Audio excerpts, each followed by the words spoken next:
कुनै बेला भारतवर्षको सोमपुरीमा एकजना भिक्षु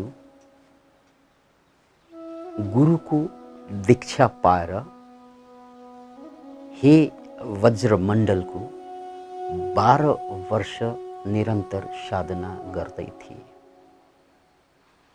कति रे? 12 वर्ष। एक दिन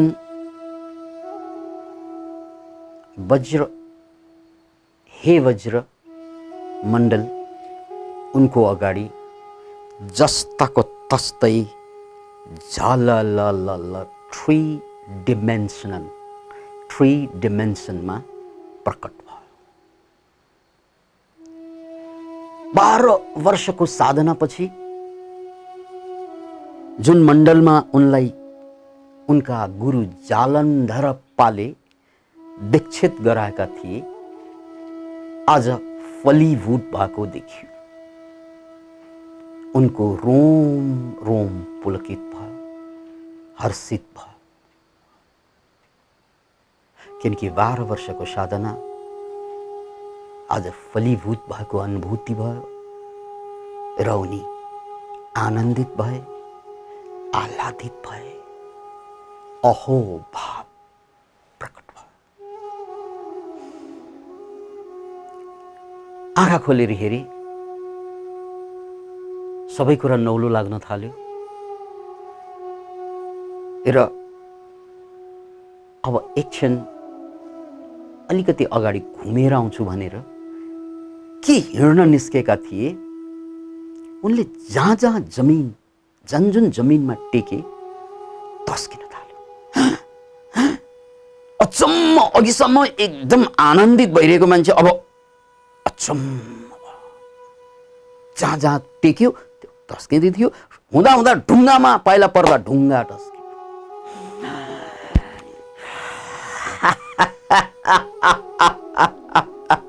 ढुङ्गा टस्किँदै थियो। त्यसपछि अब उनलाई भ्रम सुरु हुन्छ। भ्रम के त भने अब म पूर्णतया मुक्त भएँ। अब मेरो अगाडि कुनै गर्न योग्य काम बाँकी रहेन, साधना बाँकी रहेन, किनकि यस्तो त हुनै सक्दैन। त्यत्तिकैमा डाकिनीहरूले उनलाई रोके। बाबु,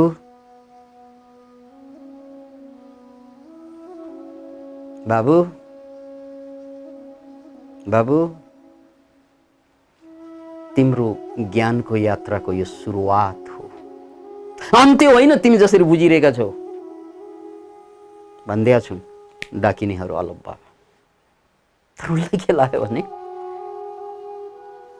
यस्तो कुरा भइरहेको छ जो दुनियाँमा अरू कसैले गरेकै देख्दिनँ म।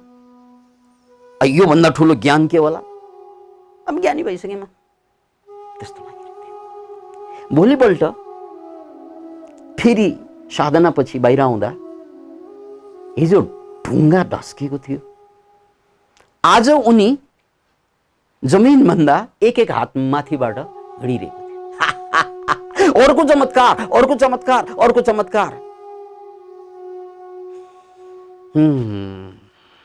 त्यो बेला उनी झनै विश्वस्त भए, थप विश्वस्त भए कि म महाज्ञानी भइसकेँ, किनकि यस्तो त हुनै सक्दैन। फेरि त्यही बेला डाकिनीहरू प्रकट भए। डाकिनीहरूले भने, बाबु, यो ज्ञान होइन, यो तिम्रो शक्ति मात्रै जागेको हो। हरेक मान्छेभित्र अद्भुत शक्ति हुन्छ। त्यो शक्ति सामान्य अवस्थामा, सामान्य मानसिक अवस्थामा जाग्दैन। जसरी बादलले छेक्दा सूर्य देखिँदैन, घाम देखिँदैन, त्यस्तै सामान्य अवस्थामा आफूभित्रको शक्ति कहिल्यै प्रकट हुँदैन, कहिल्यै प्रकट हुँदैन, जन्मेदेखि नमरेसम्म। तर तिम्रो प्रकट भयो गुरु कृपाले, तिम्रो साधनाको बलले र पूर्वजन्मको संस्कारले। अत हामी खुसी छौँ। तर यो अन्त्य होइन है, जसरी तिमीलाई लागिरहेको छ। यो ज्ञान होइन, यो ज्ञानको लागि पाथेय हो। यसले तिमीलाई अब कहिल्यै नफर्कने गरी, संसारिक जीवनमा कहिल्यै नफर्कने गरी अगाडि बढ्नको लागि यो बाटो मात्रै हो। अब तिमी संसारमा फर्कनु पर्दैन। किन? किनकि तिमी सांसारिक भन्दा अलग भयो। यति मात्रै सन्देश हो, यति मात्रै सङ्केत हो। तर उनलाई लाग्यो त्यो कुरा। फेरि तेस्रो दिन ध्यानबाट बाहिर निस्कँदा यसरी हेर्छ आकाशमा 7वटा छत्रहरू उसलाई छाता ओढाइरहेछ, सुनको गोजुर भएको छाता 7वटा, अनि डमरू बजिरहेछ। यो डाकिनेहरूको कुरा मिलेन, म त पुगेकै रहेछु ल। हरेकपल्ट अद्भुत अद्भुत कुरा भइरहेको छ। आकाशमा छतरी छ, यसको मतलब मलाई आशीर्वाद छ अस्तित्वको, परमात्माको। त्यो डाकिनेहरूलाई के थाहा यस्तो के विचार आएको थियो। फेरि डाकिनेहरू प्रकट भयो। बाबु भ्रम धेरै भयो है, भ्रम धेरै भयो भनिदिएको छु। अलट तर यस्तो शक्ति देखेपछि यो अहङ्कार यति जाग्यो उनको, होइन मैले ज्ञान पाएकै हो, कहिल्यै नभएको घटना भएकै हो, अरूभन्दा म फरक पाइसकेकै छु र यसबाट सबै मान्छे प्रभावित हुन्छन्। त्यसपछि उनले धराधर शिष्यहरू बनाउँदा मान्छेलाई के चाहियो? चमत्कार देखेपछि नमस्कार गरेर पुग्छन् 3000 एकैचोटिमा। 3000 को फौज देखिसकेपछि उनी अझै, उनको अहङ्कार अझै चुलियो। अब हामी आफ्नो ठाउँमा बस्दैनौँ, अर्को देशमा गएर ज्ञान दिनेछौँ। जाम त्यो फौजका साथ कहाँ जाने त भन्नाले श्रीलङ्का जाने। अब यिनीहरू लङ्कातिर रवाना भए ज्ञानको लागि। किन उनलाई लागिसक्यो यही ज्ञान हो। गए समुद्रको किनारमा पुगे, किनकि लङ्का र भारतको बीचमा समुद्र छ, 100 योजनको भनिन्छ। अब यो समुद्र नाग्नलाई त उनलाई त ठुलो समस्या छैन, किनकि हावामाथि हिँडेको अनुभव छ, राइट। त्यसपछि उनी हावामाथि हिँड्न थाले। टक टक टक केही पर के गएको थियो। अब उनलाई के लाग्यो त भन्नाले श्रीलङ्कावासीले, लङ्कावासीले म हावामा उडेर आएको देखेपछि त मेरो खुट्टामा थप चाहिँ आफ्नो टाउको हाल्नेछन् र त्यसपछि म धराधर ज्ञान दिनेछु। ओहो, यस्तो त लङ्का अरू देशमा गएर ज्ञान दिने काम त मेरा गुरुले पनि सकेको थिएन। मेरा गुरु भन्दा त म धेरै माथि पुगेको रहेछु। गुरु के हो र मेरो अगाडि? किनकि गुरुले त यस्तो कहिल्यै गर्नुभएको थिएन। गुरुले त मलाई बाटो देखाइदिनु भयो, तर त्यो बाटो भन्दा म धेरै माथि आइसकेको रहेछु मेरो तपस्याको बलले। यस्तो विचार सुरु भयो। त्यो विचार सुरु भएको एक क्षणमा उनी पानीमा झ्याम्मै डुबे। Can you imagine it? उनी पानीमा झ्याम्मै डुबे र पानीको छालले उनलाई फालेर किनारमा पुर्याइदिए। फेरि समुद्रमा छाल आउँछ, छालले फालेर किनारमा पुर्याइदिए। उनी चेत परे, उत्तानो। बल्ल उनलाई आफ्नो समस्या थाहा भयो। ओहो ओहो ओहो, मैले पाउनु पर्ने कुरा त पाएकै रहेछ, डाकिनेहरूले भने जस्तै भन्ने उनलाई लाग्यो। त्यत्तिकैमा यसरी माथि हेर्छ, गुरु मुसु मुसी हाँसिरहेको देख्छ माथिबाट। बाबु कहाँ जाँदैछौ तिमी? के भयो तिमीलाई? के भयो बाबु तिमीलाई? कहाँ ज्ञानको मार्ग समातेर जानुपर्ने मान्छे, मुक्तितिर बढ्नुपर्ने मान्छे र बिचमा केही सिद्धिको बोध भयो, त्यसले तिमीलाई यति अहङ्कारी बनाइदियो। तिमी गलत भयो बाबु। अब गुरु गलत भयो भने अर्कै कुरा हुन्थ्यो, तर शिष्य गलत हुनु त शिष्यको अधिकार पनि हो। किनकि यो भ्रष्ट त भइरहन्छन् शिष्यहरू। अतः शिष्यहरू त बच्चाहरू जस्तो हुन्छन्। त्यसकारण उसले जति गल्ती गरे पनि लाखत माफ भनिन्छ।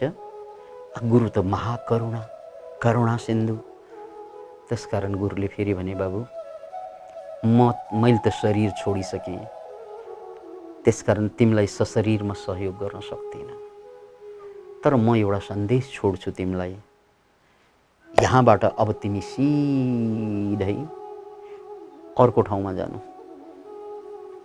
अर्को देशमा जानु, अर्को प्रदेशमा जानु र त्यो प्रदेशमा गएर त्यहाँ एउटा जुलाहा मेरो शिष्य छ,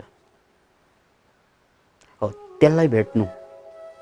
जुलाहा जसले चाहिँ कपडा बुनिरहेको छ अहिले पनि, हो त्यसलाई भेट्नु। अब बाँकी कल्याण मैले गर्न नसके पनि मेरो शरीर यो संसार छोडिसकेको अवस्था भएकोले मैले तिमीलाई बाटो देखाइदिएँ, त्यसलाई समाउनु। उनले जे भन्छन् त्यही गर।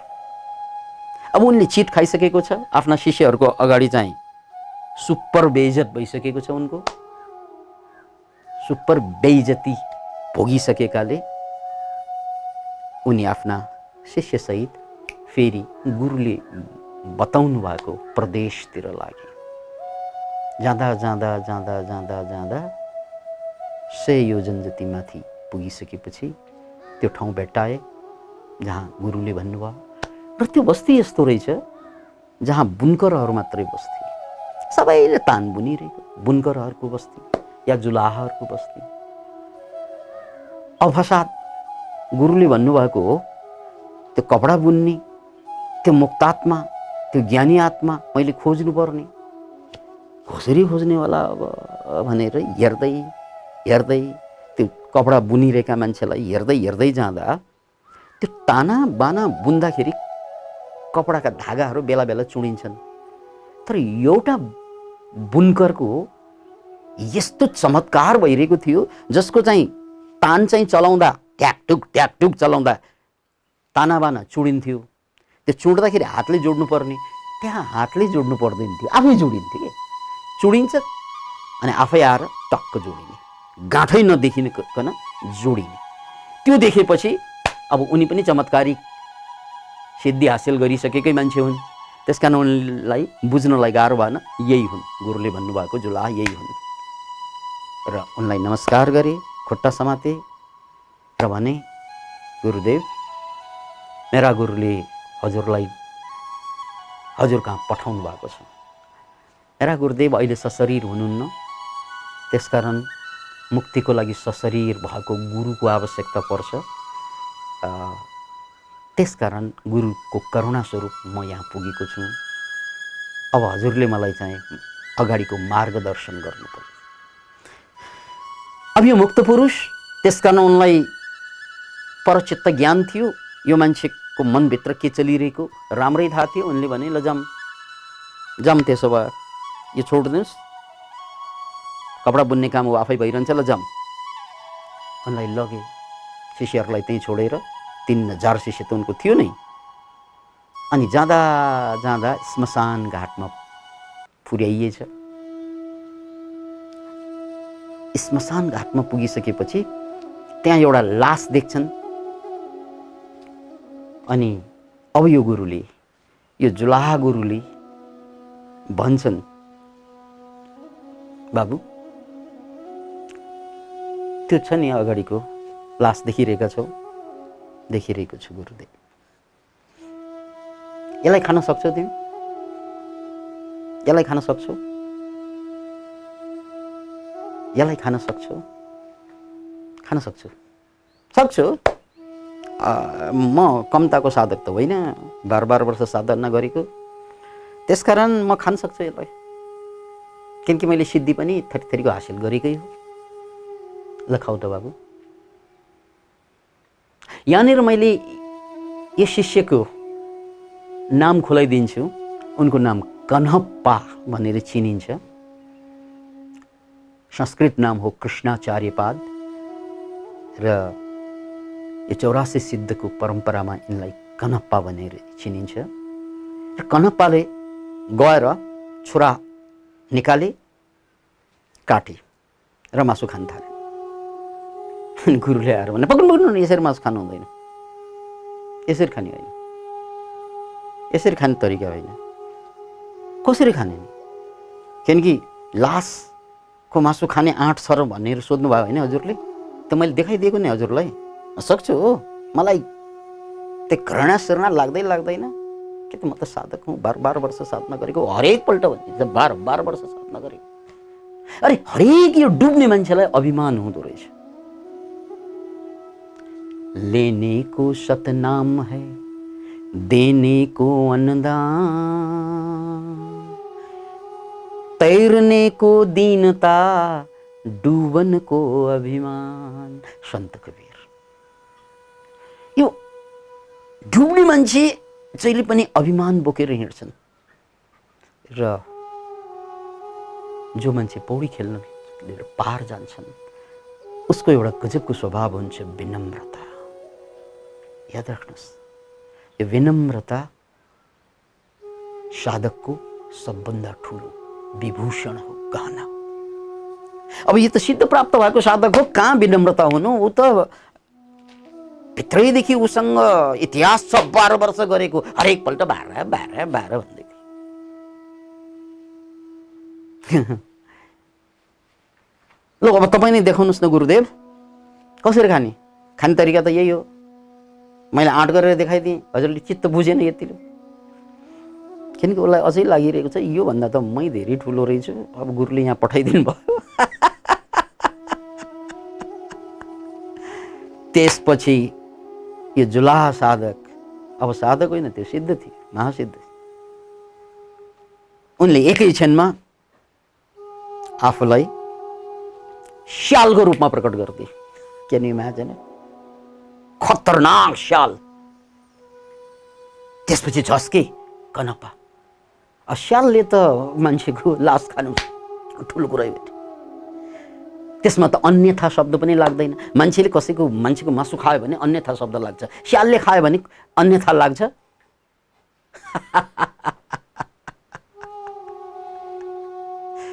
चाट चाट चाट चाट चाट सबै चाहिँ मासु भ्याइदिए। त्यसपछि एकै क्षणमा मान्छे भएको रूपमा फेरि प्रकट भएको। बाबु, मासु खाने तरिका यो हो, यो क्यापासिटी छ भने मात्रै खान पाइन्छ। किनकि स्यालले मान्छेको लास खाँदा उसलाई फरक पर्दैन, तर मान्छेलाई फरक पर्छ। त्यसकारण तिम्रो तरिकाले आँट गरेर खानु हुँदैन, त्यसलाई दुस्साहस भनिन्छ। खाने तरिका यो हो, किनकि उसको स्वभाव हो स्यालको।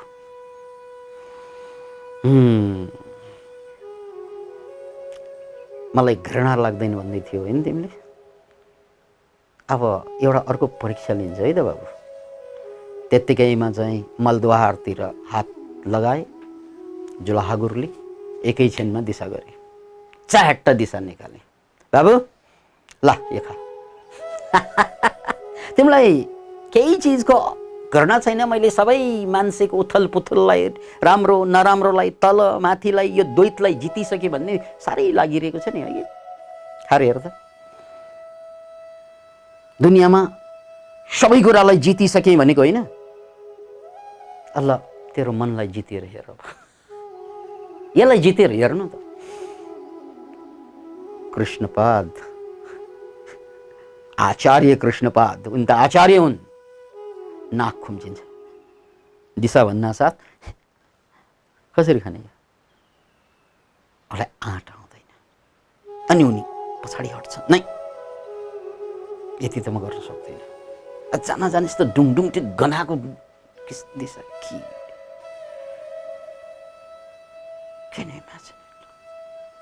त्यतिकैमा गुरुले ल ठिकै छ, तिमीले नखा, मैले खाइदिन्छु, मजाले खाइदिन्छु, मलाई के फरक पर्छ। Can you imagine it?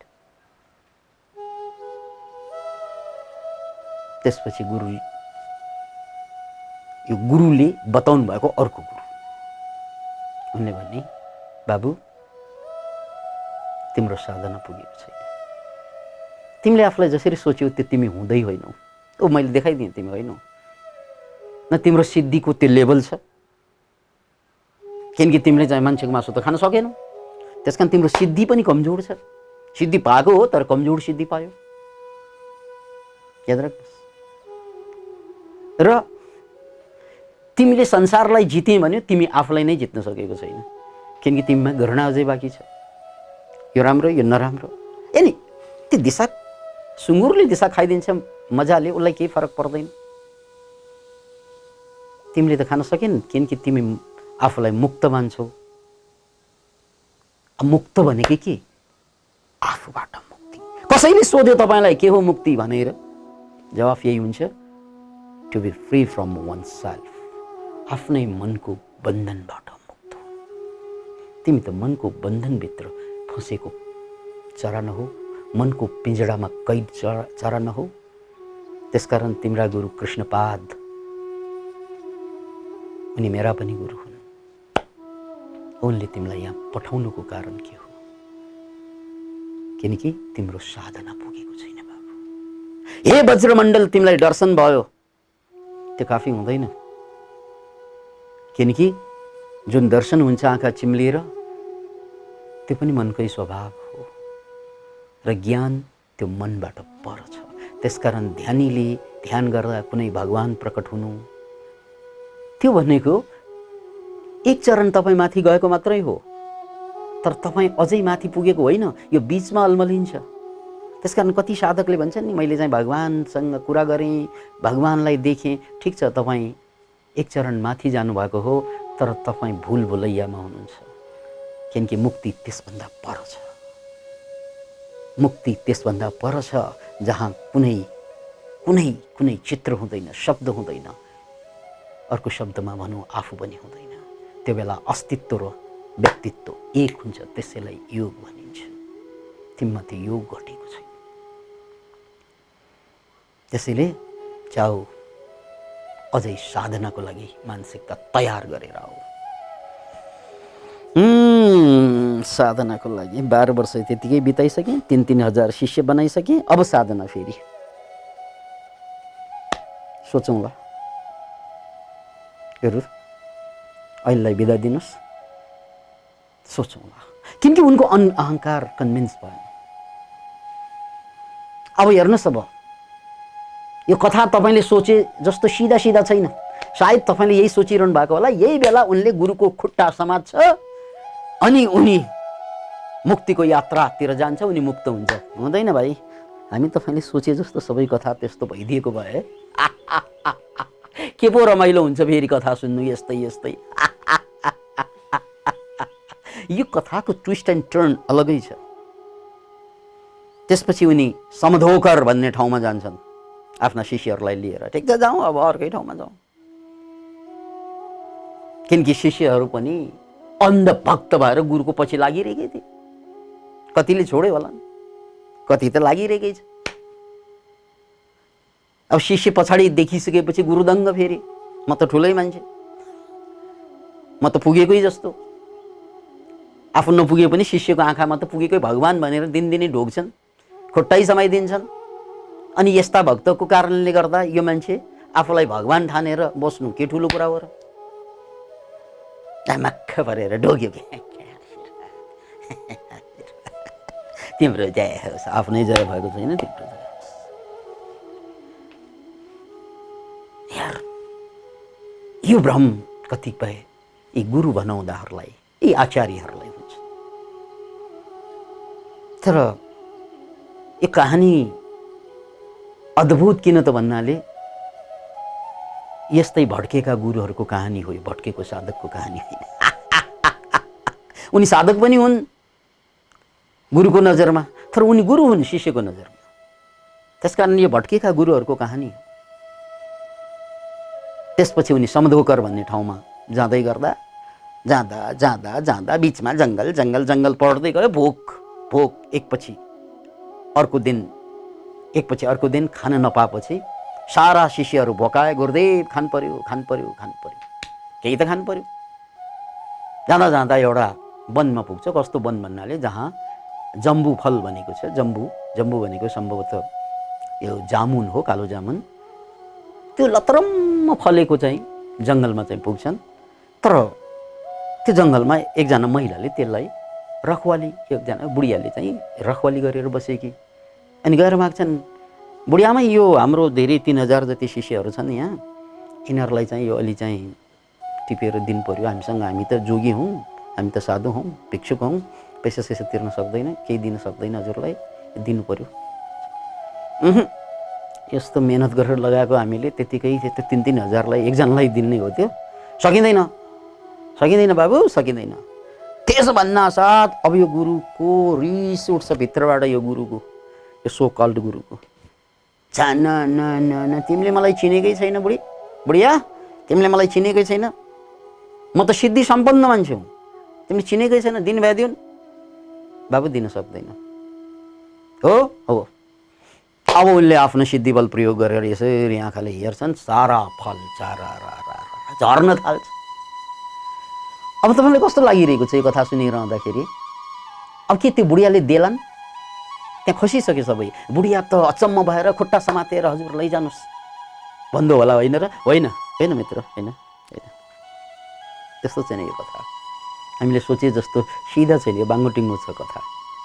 त्यसपछि बुढिया पनि तन्किन्छन्, उसको बडी ल्याङ्ग्वेज चेन्ज हुन्छ, गहिरो गहिरो सास तान्छ, आँखा बिल्कुलै माथि यसरी तेस्रो नेत्रतिर लग्छ, गहिरो सास तानेर मुखबाट के गरेर मन्त्र पढ्छ, त्यो झरेका सारा फल सुरुरुरुरु माथि गएर टाँसिन्छन् फेरि सबै रुखमा जस्ताको तस्तै। Can you imagine it? उनी पनि डाकिने थिए, उनी पनि डाकिन्थे। Can you imagine it? अब त्यसपछि के लाग्दो होला तपाईँलाई? अब के गर्दो होला? Just think. अब गुरुको पारा चढ्छ, यसको सिद्धि हो, यसले सिद्धि देखाएको होइन, मैले यसलाई सिद्धाइदिन्छु। अर्को मन्त्र उच्चारण के गरे थिए कन्हपाले? त्यो बुढीको सम्पूर्ण, त्यो डाकिनीको सम्पूर्ण शरीरका पलबाट रगत छाड्छन्, त्यहीँ ढाल्छ ढ्याङ्ग्रा। त्यसपछि बुढियाले बचे खुचेको अन्तिम सास निकालेर फेरि अर्को मन्त्र फुक्दाखेरि गुरु डाङराङ